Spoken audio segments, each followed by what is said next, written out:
Mesdames et messieurs, camarades congressistes,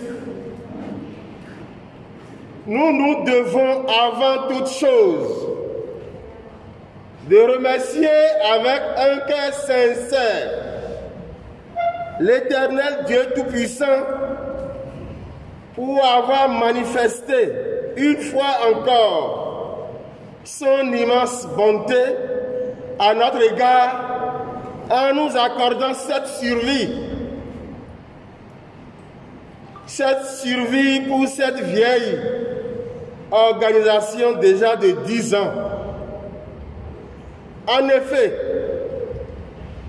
nous avons connu de bien et angoissants événements vécus par tous les Béninois et particulièrement par les travailleurs du ministère de la Justice et de la législation.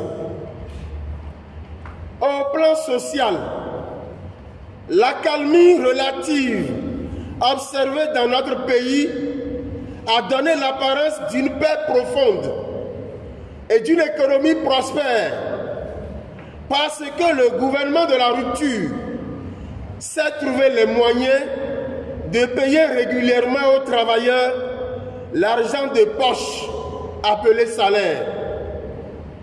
Mais les rancœurs sont bien grandes et les mécontentements perceptibles. Dans ce contexte, quel sera alors l'axe de la célébration de notre 10e anniversaire et du 2e congrès ordinaire du Central Justice? Et qu'attendent de nous les partenaires sociaux de la Maison Justice et le garde des Sceaux dans un climat social délétère et vicieux? C'est l'occasion de faire le bilan. Cet exercice est une grâce, car il faut être chanceux pour avoir traversé les obstacles de la rupture et faire partie des miraculeux et être présent encore en 2021, car les 5 dernières années ont été la pire période vécue par les travailleurs béninois en général et ceux de la Maison Justice en particulier. Période de polémique, de tout genre, de misère, de la ruse et de la rage.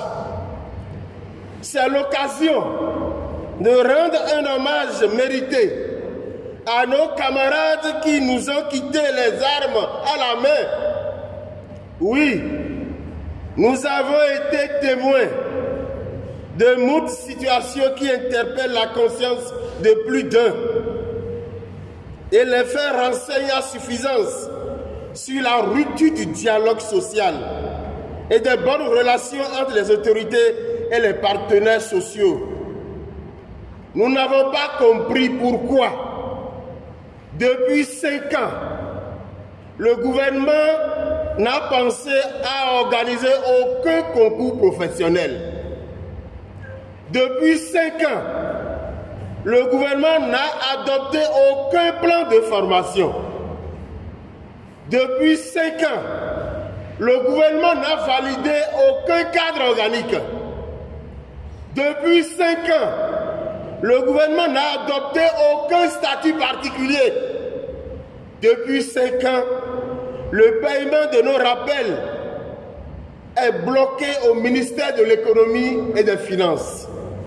L'on ne sait ce qui bloque l'adoption du statut particulier des corps des personnels des services judiciaires, car ce statut, qui n'a besoin que de 5 amendements, traîne depuis 2016 au ministère du Travail et de la fonction publique. L'attente est devenue trop longue en ce qui concerne les concours professionnels annoncés à corps et à cri depuis 2015. Rien ne rassure qu'en 2021, les travailleurs auront le droit de concourir pour espérer bénéficier un jour d'un reclassement. Il est constant et démontré que la politique de recrutement pour le compte du ministère de la Justice et de la législation ne cadre pas avec les besoins réels. Les travailleurs sollicitent des changements de corps pour s'adapter aux réalités du secteur de la justice. Malheureusement, ces demandes de changement de corps se heurtent aujourd'hui non seulement à l'accompagnement des cadres du ministère du Travail et de la fonction publique, mais aussi et surtout à la résistance des cadres du ministère de l'économie et des finances, qui les rejettent systématiquement sans aucun motif valable. Par ailleurs, nous avions applaudi le système de bancarisation de nos primes et indemnités. En réalité, ce n'est que du leurre, un subterfuge qui ne peut pas payer à temps réel les avantages. C'est une ruse qui ne dit pas son nom et contribue à affamer et à déprogrammer les travailleurs. Nos avancements, rappels et reclassements ne sont plus payés en période indiquée. À titre illustratif, nous sommes en 2021, mais nous continuons de percevoir sur les avancements de 2016. Il a été toujours recommandé l'harmonisation et le relèvement des primes statutaires. Malheureusement, nous constatons que les réformes n'ont pas aligné jusque-là les montants de nos primes sur ceux des autres ministères. C'est une injustice que nous demandons au régime actuel d'œuvrer à faire cesser. Quelle est alors la logique qui sous-tend une discrimination aussi criarde et que le régime de la rupture ne daigne corriger? Il nous a été donné de comprendre que les retards qu'accusent les paiements en temps réel des incidences financières de nos reclassements et avancements, l'organisation des concours professionnels, l'adoption des statuts particuliers sont tous du fait d'une seule personne, le ministre de l'économie et des finances. C'est uniquement le Bénin qui, dans la sous-région, n'avance plus, ne reclasse plus, n'organise plus les concours professionnels sous le prétexte de ne pas excéder le seuil recommandé par l'UEMOA au risque d'affamer les travailleurs. C'est nouveau. Il faut sauter ce verrou, quel que soit ce que cela doit coûter. Il n'est pas pensable que le régime de la rupture ait produit différentes catégories de travailleurs au ministère de la Justice et de la législation. Une catégorie des agents politiquement recommandés sont affectés à huis clos dans des institutions d'exception telles que la CRIET, le tribunal de commerce, l'inspection générale des services judiciaires et bientôt la cour d'appel de commerce. Au même moment où nous sommes en train de corriger les irrégularités récemment observées dans les cours d'appel de droit commun, c'est au vu et au su de tout le monde que des moins gradés, des tout jeunes dans la profession sont parachutés dans des institutions d'exception. Quelque part, nos collègues qui se donnent à ces pratiques trouvent leur compte pour le moment. Mais en réalité, cela ne participe pas à l'orientation et à la construction de leur carrière professionnelle. C'est pour cela que Monsieur le garde des Sceaux doit donner toute la légitimité et tout son sens à la seule commission chargée des mutations en choisissant dorénavant de rester au-dessus de la mêlée. Monsieur le garde des Sceaux, vous ne gagnerez rien en vous mêlant aux mutations qui restent des opérations techniques, d'où l'appellation commission technique chargée des mutations du personnel. Que se passe-t-il à l'agence pénitentiaire du Bénin? C'est étonnant que cette agence soit comparée au couloir de la mort, longtemps réputé aux États-Unis d'Amérique. Dans cette agence, nous avons deux catégories de Béninois. Une première catégorie constituée des policiers et des agents recrutés directement par le directeur de la dite agence. Cette catégorie bénéficie sans limite de toutes les attentions du directeur. Mais la deuxième catégorie est constituée des agents permanents de l'État, recrutés au profit du ministère de la Justice et de la Législation, ayant servi longtemps dans la direction de l'administration pénitentiaire, formés aux frais du contribuable, excellents au travail, dévoués à servir la République, ponctuels et travailleurs. Cependant, malgré tous leurs atouts, l'homme fort de l'agence pénitentiaire les nivelle par le bas. Ce personnel subit les pires atrocités, des humiliations de la part du boss qui a érigé sa gestion en mode de vengeance.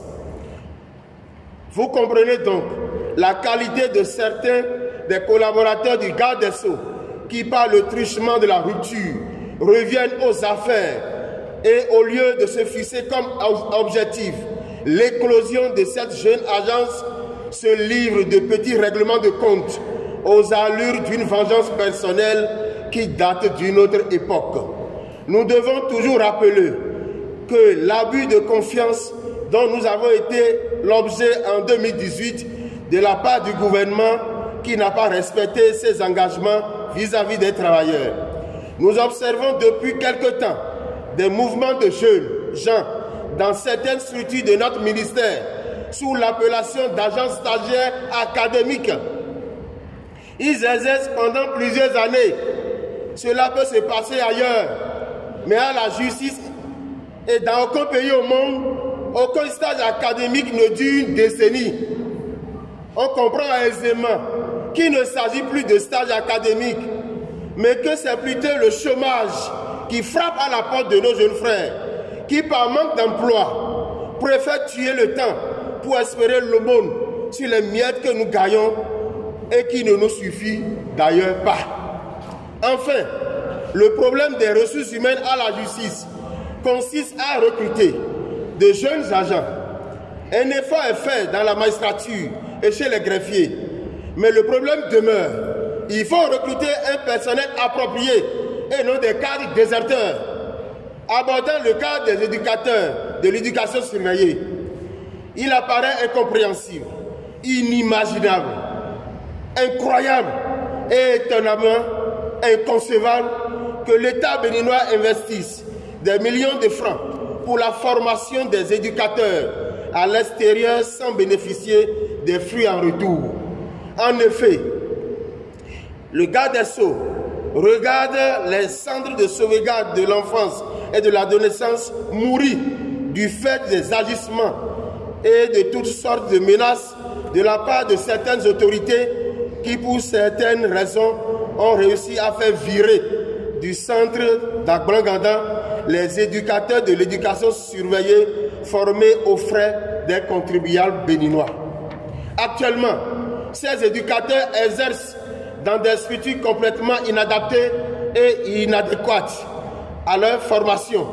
C'est comme demander à un magistrat d'aller gérer une pharmacie. Le Sénégal, pays formateur de ces éducateurs, se désole du gâchis qui en est fait de ces spécialistes par nos autorités. Chacun a sa place dans la maison de justice et doit y jouer le rôle qui est le sien. Nous sommes en 2021 et nous avons espoir que des mesures correctives vont être prises bientôt au grand bonheur des enfants en conflit avec la loi. Sous d'autres cieux, le dialogue social est un instrument puissant chargé de prévenir d'éventuelles crises sociales afin d'instaurer un climat de paix et de vrai dialogue. C'est donc fâcheux que seule la justice ne dispose pas d'un cadre de concertation pour le dialogue social fonctionnel. En lieu et place d'une institutionnalisation de cet instrument qu'est le dialogue social, c'est un simulacre de dialogue social que nous assistons chaque fois, ce qui remet en cause les engagements pris par les représentants du garde des Sceaux dans le cadre de l'installation de cet outil. Nous ne voulons plus d'un dialogue social folklorique ou piraté. Nous voulons un indicateur qui renseigne le dernier agent sur l'évolution des satisfactions de nos revendications. Le dialogue social au ministère de la Justice n'existe pas. Et c'est la conséquence des dérapages inouïs que nous observons. Rien n'est gagné pour toujours dans une société où vous érigez comme mode opératoire le mépris. On dira pour un oui ou pour un non des demandes d'explication qui tombent. La justice est devenue une cour de sauve qui peut, un terrain de non-droit où tout est permis. Monsieur le garde des Sceaux, nous ne sommes pas contents de la demande d'explication que vous avez adressée aux travailleurs pour être rentrés chez eux à l'occasion des événements de mai 2019. Nous ne pouvons pas comprendre qu'en période de guérilla, de rébellion, ou des militaires même qui devraient assurer la sécurité des Béninois fuyaient, notre garde des Sceaux soit mécontent parce que nous avons choisi de sauver notre peau. La dame tuée à Kadiaoum a laissé aujourd'hui des orphelins. Qui s'en occupe? Personne.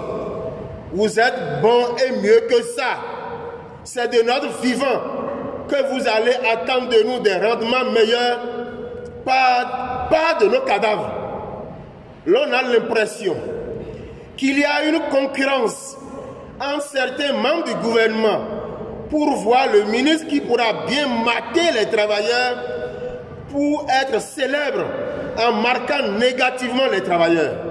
Non, la terre a toujours tourné et nous avons une famille, nous avons un nom, Molo Molo. Il y a toujours une vie après le pouvoir, il y a toujours une vie après le garde des Sceaux, il y a toujours une vie après un directeur. Au total, la moisson n'a pas été du tout fructueuse en 5 ans de rupture. Et c'est avec ce sentiment d'amertume que nous entrons dans un nouveau mandat. En ce qui concerne le nouveau mandat de Central Justice, que Dieu nous réoriente et nous assiste, car le combat sera rude. Nous ne laisserons plus rien faire. La satisfaction de nos revendications ou rien. Que Dieu comble l'actuel directeur de l'agence pénitentiaire du Bénin de plus de sagesse et d'humanisme. C'est dans cette foi que nous nous attendons pour que l'adoption de notre statut particulier puisse être effective sous ce mandat. Les enfants sont surpris que le Père de la Nation, en mangeant, a curieusement choisi certains d'entre eux à partager le repas copieux avec lui, tels que les membres du gouvernement, les directeurs, secrétaires généraux des ministères, les préfets, les conseillers, les gérants des agences par-ci, par-là. Enfin, tout au long de ce mandat, nous souhaitons être comme des lions. Car parmi les gros animaux, seuls les lions ne marchent jamais seuls. Nous marcherons pour plus de rayonnement de la justice ensemble. Parmi les gros animaux, seuls les lions vivent ensemble, chassent ensemble, mangent en groupe. Nous ne savons pas ce que nous réserve le gouvernement avec ce congrès, mais nous avons choisi de prendre le risque de dire ce que tout le monde pense tout bas, de le dire tout haut. Mieux vaut mourir pour un combat que de finir clochard pour nous mouiller et hypocrite. Je vous remercie.